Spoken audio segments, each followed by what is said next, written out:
వీటిని ఒక 4 గంటలు నీటిలో నానబెట్టి తర్వాత నీటిని వంపు వేసుకొని ఈ విధంగా తయారు చేసి పెట్టుకోవాలి. ఇవి నీటిలో 4 గంటలు నానిన అలసంద బేడలు.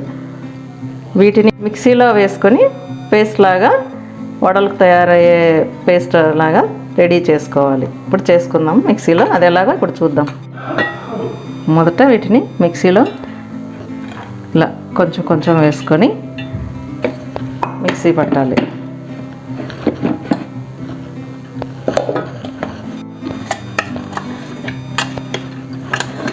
అన్నీ ఒకేసారి వేస్తే మిక్సీ తిరగదండి, అందుకని కొంచెం కొంచెం వేసుకుంటూ మిక్సీ చేసుకోవాలి. ఈ పేస్ట్ను మరీ మెత్తగా కూడా రుబ్బకూడదు, కొంచెం కచ్చాపచ్చగా రుబ్బాలి.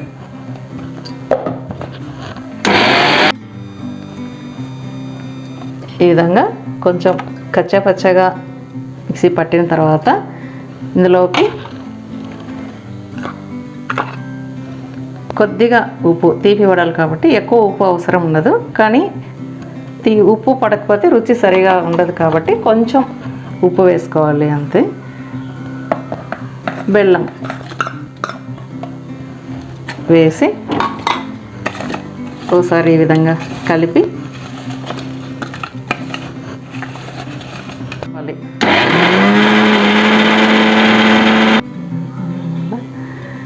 బెల్లం వేసిన తర్వాత ఈ విధంగా పేస్ట్ లాగా రెడీ చేసుకుంటాం.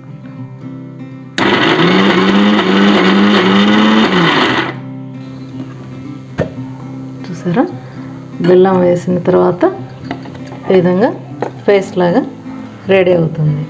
దీన్ని మరీ మెత్తగా కూడా రుబ్బుకోకూడదు అన్నమాట. ఈ విధంగా ఉంటే కచ్చాపచ్చగా కొద్దిగా వడలు కరకరలాడుతూ చాలా బాగుంటాయి. ఈ వడలను డీప్ ఫ్రై చేసుకోవాల్సి ఉంటుంది కాబట్టి అందుకు గాను మొదట స్టవ్ వెలిగించి ఆయిల్ని పెట్టుకొని ఆయిల్ వేడి చేసుకోవాలి.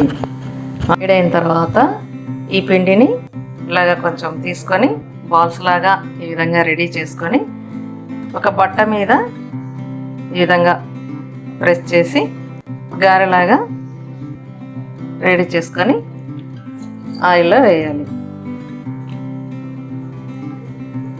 ఈ విధంగా ఇంకా 2 వేస్తాం.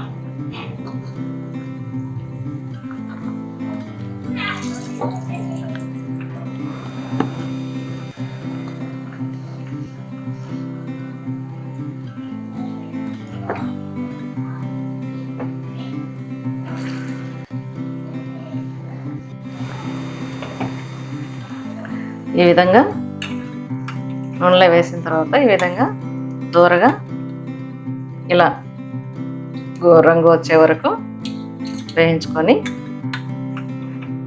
తీసుకోవాలి. వీటిని ఒక టిష్యూ పేపర్ మీద వేసుకుంటే ఎక్స్ట్రాగా ఉన్న ఆయిల్ అంతా పీల్చేసుకుంటాం.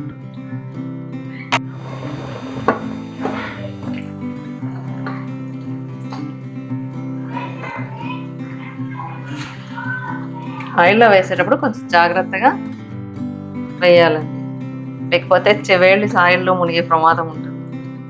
కొంచెం పైనుంచి ఈ విధంగా జార విడవాలి.